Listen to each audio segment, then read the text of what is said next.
പുതിയ തലമുറയോട് അങ്ങക്ക് എന്താണ് നിർദ്ദേശിക്കാനുള്ളത് ഇപ്പോഴത്തെ ഈ ഭൗതിക സാഹചര്യത്തിൽ ഇപ്പോഴത്തെ വിദ്യാഭ്യാസ നയം? വിദ്യാഭ്യാസ മേഖല എന്ന് പറഞ്ഞാല് പിന്നെ വളരെ പഴയ വിദ്യാഭ്യാസ മേഖലയല്ല ഇപ്പോഴത്തെ വിദ്യാഭ്യാസ മേഖല. വളരെ പിന്നെ വലുതായി മാറിപ്പോയി. വിദ്യാഭ്യാസ മേഖല മാറി എന്ന് പറഞ്ഞാല് പിന്നെ അന്ന് എല്ലാവരും ദീനീ വിദ്യാഭ്യാസത്തിൽ പിന്നെ മുൻപന്തി കൊടുത്തിരുന്നു, മുസ്ലിങ്ങൾ മുഴുവനും.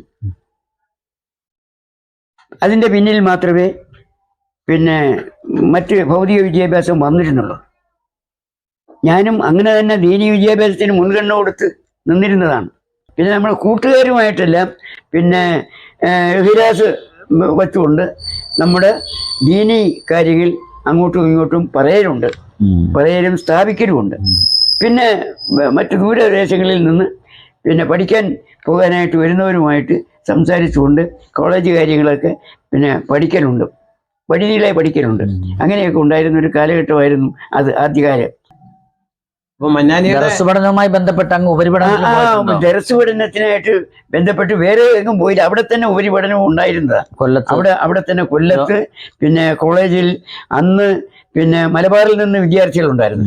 മലബാറിൽ നിന്ന് പിന്നെ അബ്ദുറഹീം മൗലവി പിന്നെ ഈ വൈരത്തര ഉസ്താദും തഴവസ്ഥാദായിട്ടൊക്കെ എങ്ങനെയായിരുന്നു ബന്ധം? വൈരത്തര ഉസ്താദ് എന്ന് പറഞ്ഞിരുന്നാല് പരിഷ്കൃത യുഗത്തിന്റെ ഒരു തലവനാണ്. പിന്നെ വൈരത്തര ഉസ്താദ്. അപ്പം പിന്നെ പരിഷ്കൃത രീതികളെല്ലാം അദ്ദേഹം കൊണ്ടുവന്നതിൽ ആളുകൾക്ക് സംതൃപ്തിയാണ്. അതിൽ കുറച്ച് വളർച്ചയുണ്ട്.